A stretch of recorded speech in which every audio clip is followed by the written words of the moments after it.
15, 14, 13, 12, 11, 10, 9, 8, 7, 6, 5, 4, 3, 2, 1. los geht's!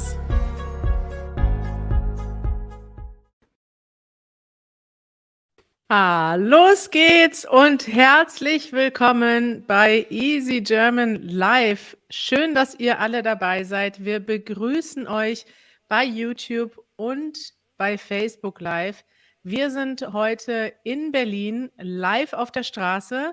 Janusz und ich sind nicht auf der Straße. Zuerst begrüße ich mal meinen Co-Host des heutigen Tages. Hallo Janusz, Hallo Kari. wo bist du gerade? Also ich bin so ungefähr ein Zimmer von dir entfernt in der gleichen Wohnung. Bei uns ist es warm und gemütlich und wir freuen uns schon auf das Treffen, was uns davor steht. Genau, wir treffen nämlich jetzt virtuell unseren rasenden Reporter Manuel Saalmann. Hallo Manuel. Hallo ihr beiden, ich stehe hier mit Rabat an der Kamera und mir hinterm Mikrofon vor dem Berliner Ostbahnhof. Daran könnt ihr schon erkennen, wir sind im Osten Berlins und es ist kalt. Ja, das ist ja toll, Manuel. Du bist live heute wieder unterwegs. Letzten Monat waren wir auf dem Alexanderplatz. Jetzt bist du am Ostbahnhof. Was gibt es denn dort zu sehen heute? Also im Ostbahnhof selbst gibt es nicht so viel zu sehen. Ich bin dort gerade angekommen mit der S-Bahn und es war sehr viel Baustelle, Konstruktion, wie so oft in Berlin. Aber wir sind auch gar nicht hier, um den Ostbahnhof zu sehen, sondern um das zu sehen, was ich jetzt schon aus dem Augenwinkel sehe. Und ich würde sagen, wir machen uns auf den Weg und du kannst ja mal erklären, was das Ziel heute ist. Alles klar, Manuel. Dann würde ich sagen, ihr geht los. Wir gucken euch zu. Also wenn ihr mal in Berlin seid, dann ist das der Ort, zu dem Manuel jetzt geht, ein absolutes Highlight. Es ist die Eastside Gallery und das ist das längste erhaltene Teilstück der Berliner Mauer. Ihr kennt vielleicht die Berliner Mauer. Sie hat Berlin geteilt für viele Jahre lang und 1989 wurde sie aufgebrochen und damit änderte auch die Teilung Deutschlands. Und wir wollen heute mal gucken, wie die Mauer heute noch aussieht. Also eigentlich ist sie weg, aber an einigen Stellen steht sie noch. Und Manuel geht jetzt gleich zu der Stelle, an der man das größte Stück sieht. Und es ist heute eine Kunstgalerie. Das können wir schon verraten. Manuel, da ist ganz schön viel Polizei am Ostbahnhof. Was ist denn da los? Ich glaube, das gehört einfach zu einem großen Bahnhof dazu, dass Polizei in der Nähe ist. Also hier ist alles ruhig, nicht viel los. Was ich dir erzählen kann, wenn du etwas aus meinem Leben hören möchtest, ist, dass ich in diesem Gebäude, dieses Backsteingebäude, da war ich vor vielen Jahren mal auf einem Konzert vor Corona-Zeiten. Leider habe ich vergessen, wie die Künstlerin hieß. Ich war nämlich nur dort, weil eine Freundin von mir als Vorband gespielt hat. Aber ich habe trotzdem schöne Erinnerungen. Und genau, dahinter ist noch die Mercedes-Benz-Arena. Das ist eine große Arena, wo dann so Bands wie Coldplay spielen. Aber da war ich noch nie. Ich glaube ich auch noch nicht. Es ist interessant, wie viele Teile in Berlin, wo früher die Mauer stand, da ist heute, also wurde in den letzten 30 Jahren sehr viel gebaut. Und so ist auch dieser Teil, an dem du jetzt bist, ein Ort, wo es sehr viele neue Gebäude gibt und es wird immer noch sehr viel gebaut. Also man muss sagen, nach 30 Jahren ist das noch nicht zu Ende. Es wird immer noch umgebaut. Ja, während Manuel läuft mit Rawat, werden wir mal unsere Zuschauer begrüßen auf YouTube und Facebook und wir wollen euch fragen, wo ihr gerade seid. Aus welchem Land guckt ihr zu? Schreibt uns mal einen Kommentar. Maria hat schon mal geschrieben und sagt Hallo aus Polen. Brian hat geschrieben Hallo aus Singapur. Emerson ist in Kolumbien. Ega in Indonesien. Es sind viele verschiedene Orte heute. Yusra guckt uns auf Facebook aus Marokko. Paulo aus Anápolis in Brasilien. Kasachstan haben wir dabei. Syrien. Oh, so schnell geht das jetzt. Bochum. Aserbaidschan, Japan, Jordanien. Oh, ich komme nicht mehr hinterher, Leute. Taiwan, Russland, Bosnien, Vietnam, Indien. Menschen aus der ganzen Welt gucken uns zu. Janusz, Manuel, was sagt ihr dazu? Das ist der Wahnsinn. Manuel, du bist schon angekommen. Wir sind schon angekommen. Tatsächlich geht's hier los. Und wir können ja erstmal hier ein Detail zeigen. Also hier ist eine kleine Plakette, auf der steht Berliner Mauer Eastside Gallery. Dort stehen ein paar Daten, nämlich das Datum, als die Mauer gebaut wurde und als sie gefallen ist. Und dann sieht man auch, dass man kurz danach, schon ein paar Monate nachdem die Mauer gefallen ist, begonnen hat, hier also Kunst drauf zu malen. Bemalung. Das ist das Nomen des Verbes malen. Bemalung. Ja, das ist also ein Denkmal, das steht hier noch. Und man muss aufpassen, hier gibt es viele Touristen und deswegen gibt es natürlich hier auch Trickbetrüger. Aber da es heute sehr kalt ist, denke ich, werden wir davon niemanden antreffen. Ja, und ich würde sagen, ich weiß nicht, sollen wir einfach jetzt mal langsam vorbeigehen und ihr ruft Stopp, wenn ihr euch ein Kunstwerk genauer anschauen wollt? Oder wollen wir vielleicht mal ganz kurz noch auf die andere Seite gucken? Also das ist vielleicht noch interessant zu sagen. Das hier war also der Berliner Osten. Also jetzt stehe ich im ehemaligen Ostteil von Berlin und naja, also streng genommen, hinter der Spree beginnt dann der Westteil, also die Spree, der Fluss, der große Fluss in Berlin, der ist da drüben, den werden wir später auch noch sehen. Aber ja, hier ist also die andere Seite der Mauer. Und man kann das hier, finde ich, sehr eindrucksvoll sehen, sag ich mal, wie hoch die war und wie die verlaufen ist. Ja, und das ist sogar nur ein Stück der Mauer. Es gab eigentlich eine Außenmauer und eine Innenmauer. Also das ist jetzt das äußere Stück. Wir können vielleicht mal ein Foto einblenden, wo man sieht, wie diese Straße, auf der du bist, früher aussah. Das war nämlich tatsächlich einfach eine normale Straße. Man konnte dort herfahren und links sieht man jetzt die Mauer, an der du stehst, oder vielleicht von oben gesehen nochmal. Da sieht man diese Mauer, dazwischen war einfach ein grüner Streifen und der Fluss, der war dann eigentlich die Grenze auf der rechten Seite.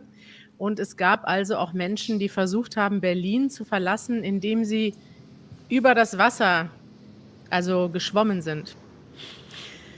Ja, Manuel, zeig uns doch mal ein paar Kunstwerke. Ich habe vorher ein bisschen recherchiert. Ich habe mich schlau gemacht, damit wir hier nicht gefährliches Halbwissen verbreiten. Und zwar, ja, hier sehen wir eins von Amnesty International scheinbar mit der Friedenstraube. Ich finde, das ist schon mal ein schönes. Manuel reagiert auf Kunst. Jetzt zeigt sich, was für ein Kunstbanause ich bin, weil ich wahrscheinlich die wirklichen Perlen hier gar nicht erkenne. Aber gut. Schön. Schön. Ja, das ist tatsächlich so gewesen, dass sich damals, also schon 1989, das war ja so, im Sozialismus wurden die Künstler ja durch den Staat beauftragt und bezahlt, also meistens zumindest. Und plötzlich brach den Künstlern in der DDR nach dem Ende des Staates brachen die ganzen Aufträge weg und sie haben dann schnell die Zusammenarbeit gesucht und es gab quasi zwei Künstlervereinigungen in Ostdeutschland, Westdeutschland, die haben sich zusammengetan, um also gemeinsame Lobby für die Künstler zu machen in Ost und West. Und die haben dann als erstes gemeinsames Projekt Künstler aus ganz Deutschland und aus der ganzen Welt eingeladen, um gemeinsam dieses Stück der Mauer zu bemalen. Zeig das doch mal, Manuel. Das hier? Ja, und das rechts. Aha, hier Curriculum Vitae, da geht es um Flüchtlinge. Escape is a mighty method to destabilize Dominion. Gratitude to the killed and surviving refugees. Also hier geht es um die Erinnerung an die Flüchtlinge aus der DDR, die du gerade ja schon kurz erwähnt hast. Viele Leute haben versucht zu fliehen aus der DDR. Einige haben es geschafft, viele sind auch ums Leben gekommen. Und darum geht es in diesem Kunstwerk. Manuel, zeigt mein Datum auf diese Mauer. Dein Datum, ja, wann bist du denn nach Deutschland gekommen? Das muss 1984 gewesen sein, ist das richtig? Ja, bravo. Richtig. Das ist richtig. Ja, Janusz, du hattest das Glück, dass du mit einer Fähre fliehen konntest. Darüber haben wir vor einem halben Jahr ein Video gemacht. Und in Berlin war das tatsächlich so und in Ostdeutschland, dass dort auch auf Menschen geschossen wurde. Also das war zu deiner Zeit schon nicht so gefährlich, als du aus Polen geflohen bist. Du hattest nur Angst, dass du vielleicht zurück musst, dass dein Pass weggenommen wird. Aber in der DDR haben viele Leute ihr Leben verloren auch bei dem Versuch. Es ist unvorstellbar. Heute kann man sich solche barbarische Handlungen nicht mal vorstellen. Ja? Auf unbewaffnete Leute, von denen man ganz genau wussten, die wollen nur dem scheiß Land entfliehen, hin zu Familien sehr oft. Und dass man auf die Leute hat schießen lassen, ist einfach unverzeihlich, geschichtlich unverzeihlich. Das kann man nicht sühnen. Ja? Wow, zeig mal das, Manuel. Das hier? Ja, du sagst, Janusz, das ist heute unvorstellbar, aber in anderen Ländern passiert das ja immer noch. Also diese Brücke, die hier abgebildet ist, das ist die Oberbaumbrücke und die ist da drüben. Ich hoffe, dass wir das schaffen. Also noch kann man sie wahrscheinlich auf dem Livestream jetzt nicht erkennen. Ich kann sie sehen. Wir legen gleich mal einen Zahn zu, damit wir da auch noch einen Blick von werfen können. Aber das ist diese bekannte Brücke, die trennt die Stadtteile Kreuzberg und Friedrichshain. Und da sieht man Menschen, die trinken. Aha, das ist ein schönes, das gefällt mir, das Bild. Guck mal, das bist du, Manuel, mit einem Laptop und darauf ein Kaffee. Nee, das würdest du niemals machen, einen Kaffee auf ist das ein Laptop? Das sieht aus wie ein Einkaufskorb.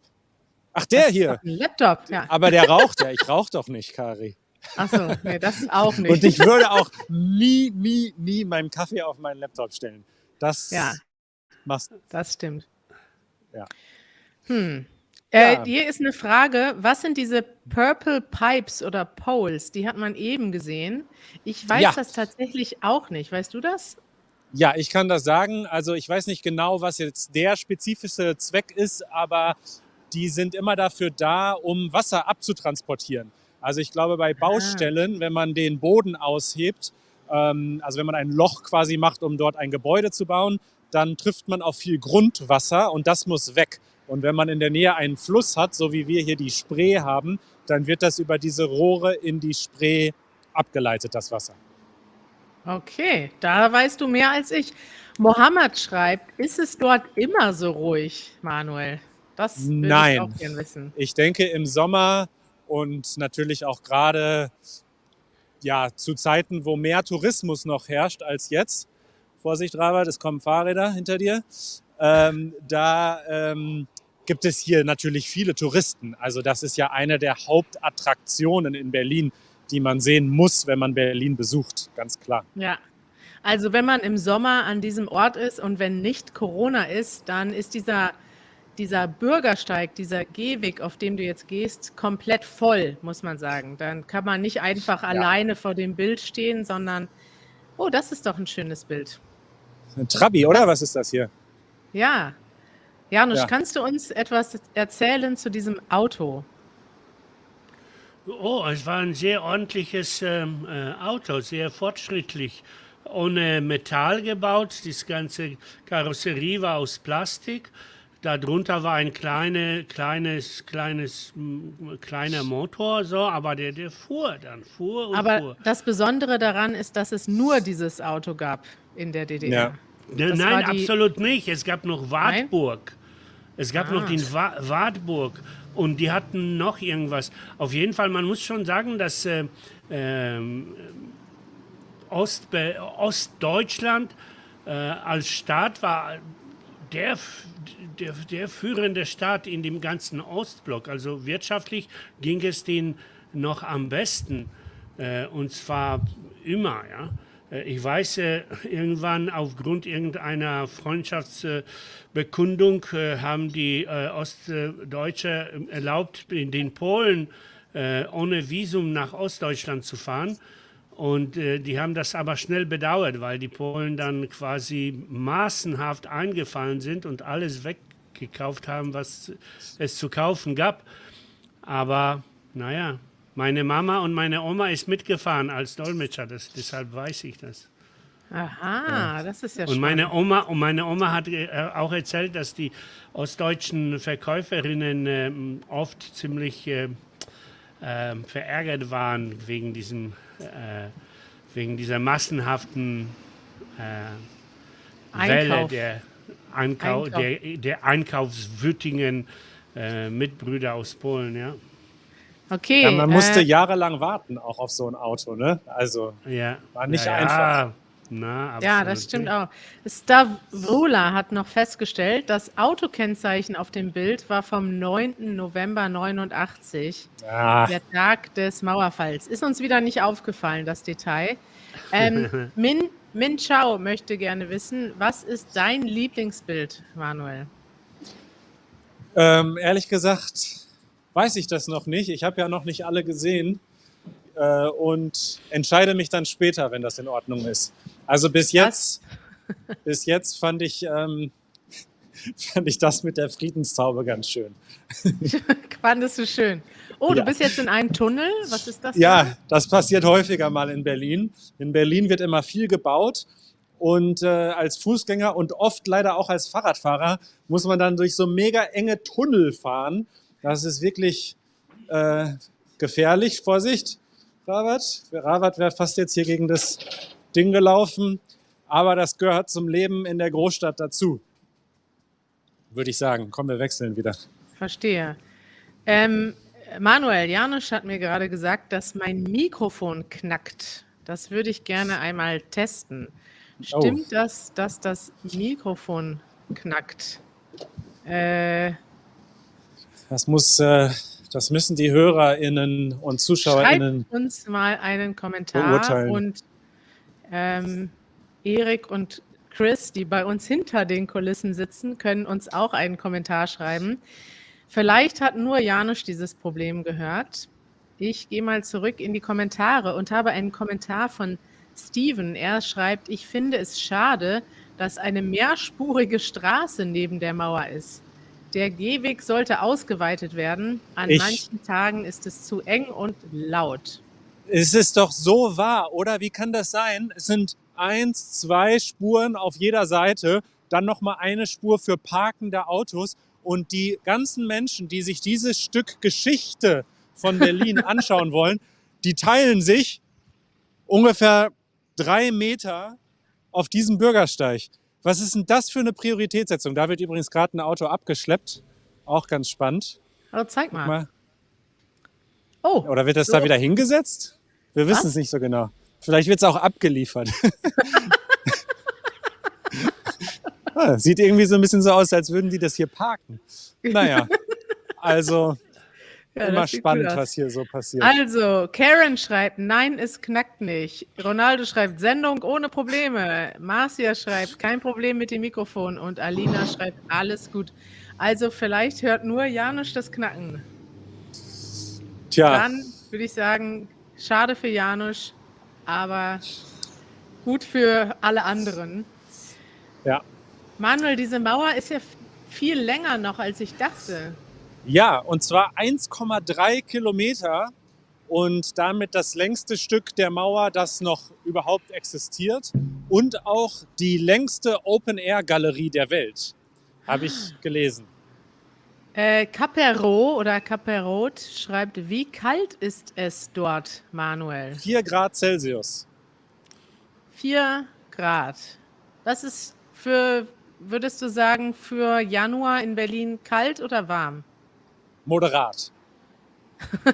Ich glaube, guck mal, das ist, glaube ich, mein neues Lieblingsgemälde Ja. hier.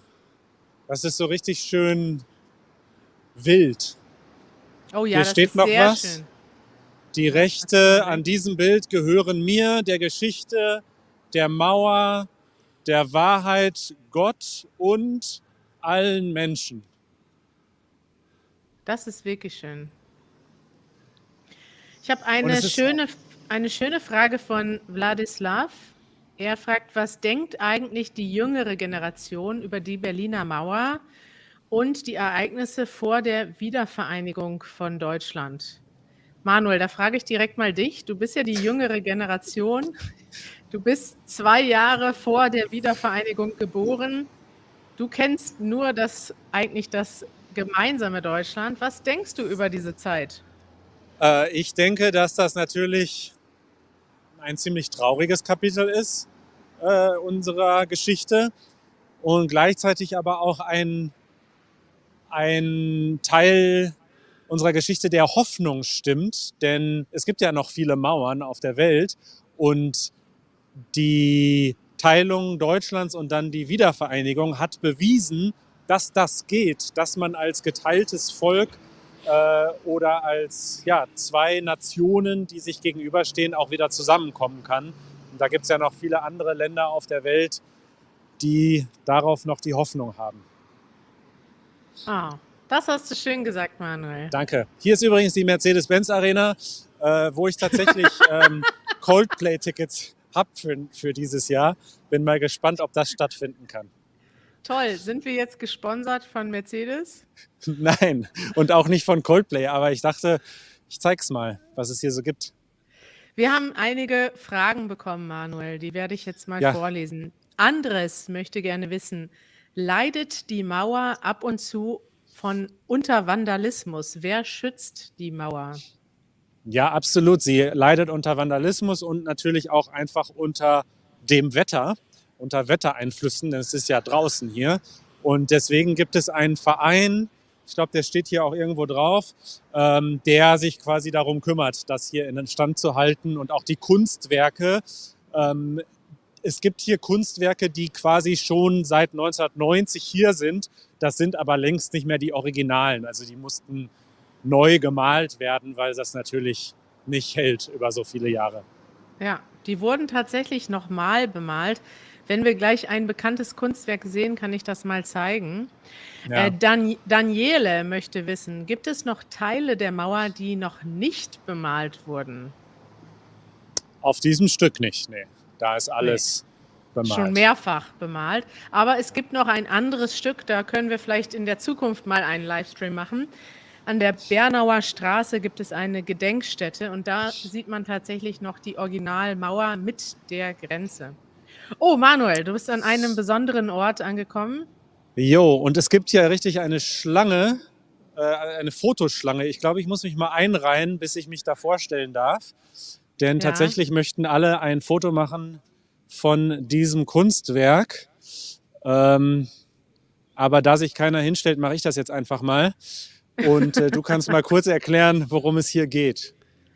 Ja, dieses Kunstwerk heißt Bruderkuss. Es ist das Kunstwerk des russischen Malers Dimitri Wrubel. Wir haben ihn tatsächlich zufällig schon einmal interviewt in einer Easy German Episode, ja. Aber ich habe leider vergessen, in welcher Episode. Es ist aber schon 4 oder 5 Jahre her. Wir machen mal Platz.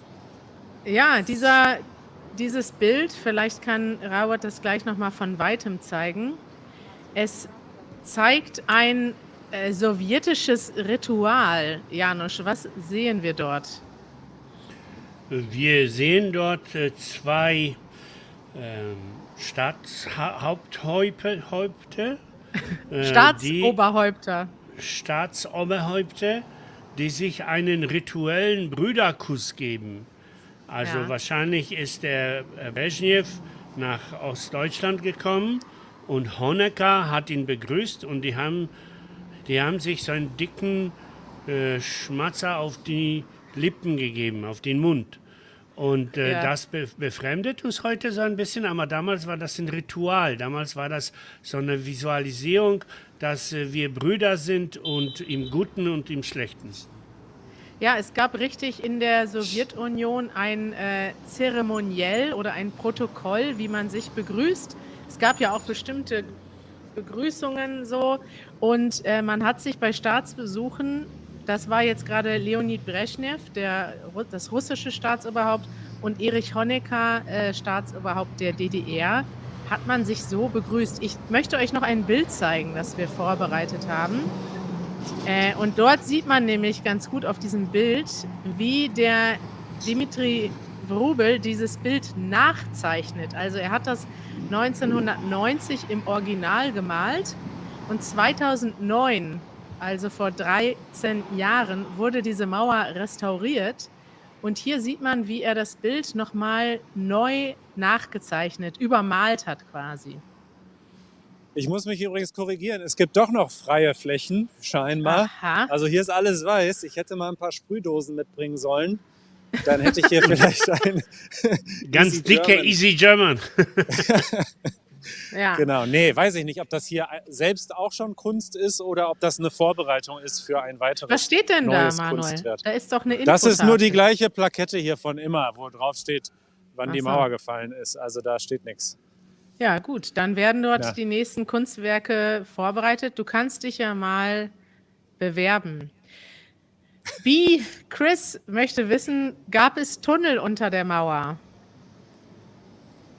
Ja, das gab es, und zwar sowohl gescheiterte Versuche als auch erfolgreiche Versuche. Nicht so viele. Es gibt auch einen sehr guten Film, der heißt, glaube ich, Der Tunnel, wo man das sehen kann. So einen dieser Fluchtversuche. Kim möchte wissen, können wir mal in den Mauerpark gehen? Der ist jetzt tatsächlich am anderen Ende der Stadt. Aber vielleicht machen wir das in Zukunft mal. Eine Episode aus dem Mauerpark. Gute Idee. Ich habe noch eine ganz tolle Frage für dich, Manuel, von Jenny. Sie möchte wissen, ist Berlin immer grau? Gefühlt schon 8 Monate im Jahr ungefähr. Und dann hat man 4 Monate ein bisschen Sonne. Ich übertreibe jetzt, ja, ganz so schlimm ist es nicht, aber der Winter ist schon sehr grau, muss man sagen. Und so ein Wetter wie heute ist halt einfach typisch, ne? Typisch Berliner Winter. Ja. Das ist so. Muss man wissen, wenn man nach Berlin kommt, nicht so viel Sonne. Kannst du mal, Rawat, kannst du mal den Himmel zeigen? Oh, Ah, gar Ja. nicht schlecht. gar nicht schlecht, es gibt Wolken. Hier, Ja. Wladislav hat uns eine Info geschrieben. Leonid Brezhnev war für seine Bruderküsse in der Sowjetunion ganz bekannt. Es gab viele Scherze darüber. Okay. Und Jenny möchte Oh. wissen, gibt es keine Maskenpflicht in Berlin? Nur in Innenräumen, in Bahnen, Restaurants und so weiter, aber nicht also draußen auf dem Bürgersteig. Schaut mal, Leute, ich habe einen Trabi entdeckt. Schön, da sieht Ist das man nicht den. toll? Leider Okay. ist es abgeschlossen, sonst dachte ich, könnten wir eine kleine Tour machen. Aber Natürlich. das ist schön, man sieht richtig, wie klein und kompakt der war. Und ja, hinten eine Sitzbank, da saßen dann die Kinder drauf. Ist doch toll, oder? Was es hier alles gibt. Jenny freut sich, dass du auf ihre Frage geantwortet hast. Jobin schreibt, Manuel ist immer lustig. Danke. Nagara Ich versuche schreibt, den hier aufzumachen. was aber machst du denn da? Das ist Sachbeschädigung, Manuel. Ich Finger dachte, wir weg. gucken mal unter die Haube. Du bist mir aber einer. Ganz schön frech. Hier mal eine kleine Hausmitteilung. Everett möchte wissen, wie oft machen Sie einen Livestream? Manuel, kannst du uns diese Frage beantworten? Ja, das kann ich sehr gerne. Im Moment einmal im Monat, und zwar meistens am dritten Dritten. Mittwoch des Ja. Monats. Schön. Das ist unser Plan. Dann haben wir noch 1, 2 Fragen. Vielleicht können wir noch 2, 3 beantworten, bevor wir gleich an unseren finalen Ort kommen.